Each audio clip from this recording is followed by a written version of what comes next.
War against Lebanon. Israel fails with ground offensive despite air supremacy. Israel has expanded the war against Lebanon.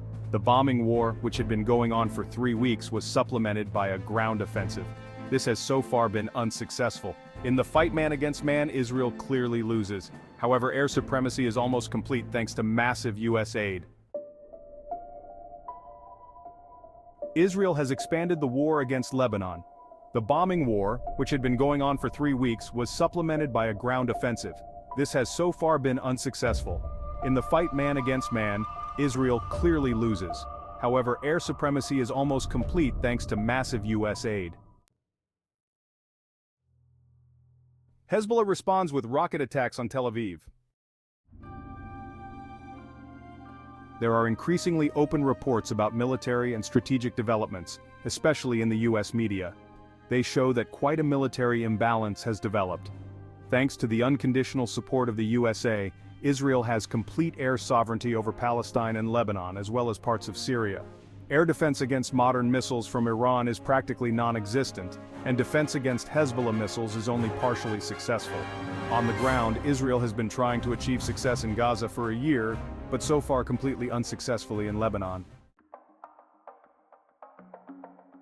On the website of former Republican Congressman Ron Paul, father of current U.S. Senator Rand Paul, it is suggested that Biden wants to lead Israel into a larger war.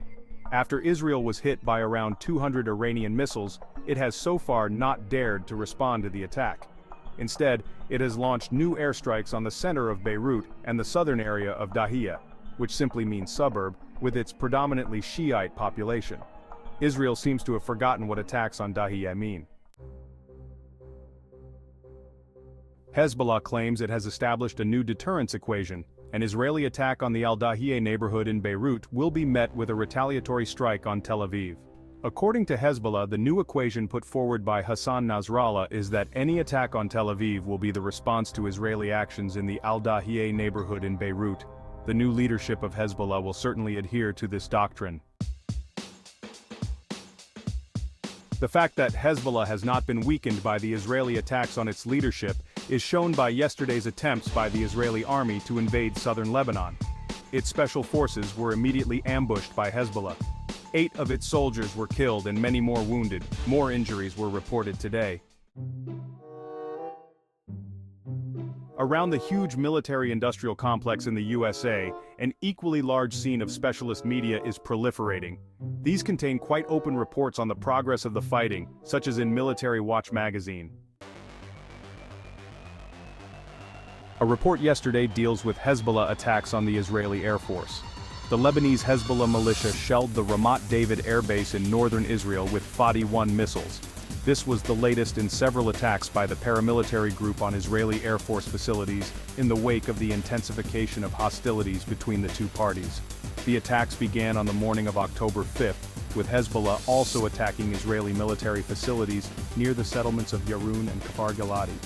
The base is home to Israel's 3 fourth-generation F-16CD fighter squadrons, namely Squadron 101 First Fighter, Squadron 105 Scorpion, and Squadron 109 The Valley, which use more than a third of Israel's active F-16s outside of specialized training sessions. The F-16's low operating costs and low maintenance make it an ideal fighter aircraft for attacking targets in Lebanon, Gaza, and Syria, and it is the Israeli Air Force's main workhorse. The fighting on the border is not going well for Israel, according to another article. Lebanese and Israeli sources have reported that 3 Israeli Merkava tanks were hit with anti-tank missiles during border battles. The Israeli newspaper Yedioth Ahronoth reports that the offensives in southern Lebanon have developed catastrophically, and that the losses of personnel and equipment have been very high. Other Israeli sources report an event with many casualties near the border and the evacuation of the wounded, with at least 4 helicopters after an ambush, with 20 ambulances and several helicopters later taking the wounded to Rambam Hospital. Israel's setbacks are so severe that even armored personnel carriers have to be left behind, as another article shows. Images released on October 3rd by sources linked to the Lebanese paramilitary group Hezbollah show an armored Israeli personnel carrier abandoned by retreating Israeli forces after an attempted invasion of southern Lebanon. It was confirmed that Israeli forces entered the country in 4 areas as part of Operation Arrows of the North, and have since encountered significant resistance in all directions, suffering significant casualties. The air raids. While the ground offensive fails due to Hezbollah's resistance, the airstrikes on Gaza and Lebanon continue to intensify. Al-Mayadeen reports from Gaza. The media office of the Gaza Strip government announced on Sunday that the Israeli occupation army in the central governorate, Deir al-Balah, carried out 2 brutal massacres by bombing a mosque and a school housing displaced people, resulting in 24 deaths and 93 injuries, according to preliminary data.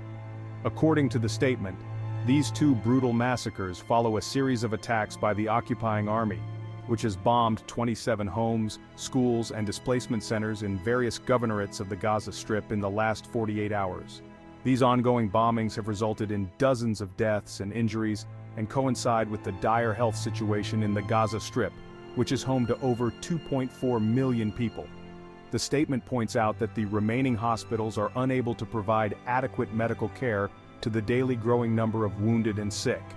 In addition, humanitarian and medical work in Gaza is facing major challenges due to the ongoing genocide, and the international, Arab, and regional community is shrouded in shocking silence and paralysis.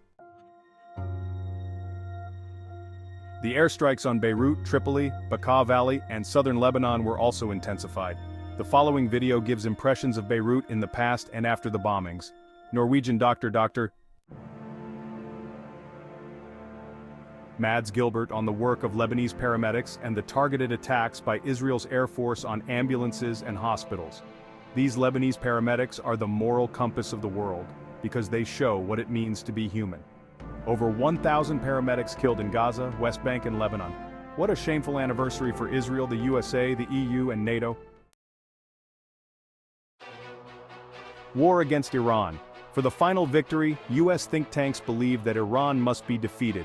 This had already been postulated by the influential think tank Brookings Institute in 2009 in the paper, Which Path to Persia?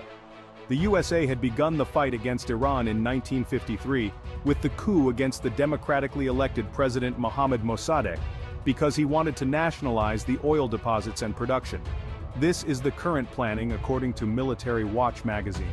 Following a major Iranian missile attack on Israeli military and intelligence facilities on October 1st, in retaliation for an Israeli airstrike on Tehran on July 31st, Israeli and Western sources have increasingly indicated that a new, far larger Israeli attack on Iran is imminent. Israeli officials have said that attacks on Iran's nuclear facilities, oil production facilities, and the communications and banking sectors are being considered, as well as targeted assassinations of key figures in the country's leadership, with a senior security official directly threatening to assassinate Iran's supreme leader, Ali Khamenei. Such an attack is expected to be supported by Western countries with a military presence in the region, primarily the United States. Western support was crucial for arming Israel for the high availability of its aircraft, and for providing important intelligence information via satellites and other systems. A sufficiently devastating Israeli attack on Iran could have significant geopolitical implications that would be extremely favorable to the Western world, with a high probability that Israel will be the only country to carry out actual strikes, but that they will be strongly supported and coordinated with several NATO member states. The arrival of U.S. Central Command Commander Michael Kurilla in Israel on October 5th has further strengthened the consensus that the impending attack will be closely coordinated. The war against Lebanon, Gaza, and Palestine as a whole, as well as the genocide and war crimes, are therefore only possible with the support of the US and other Western countries.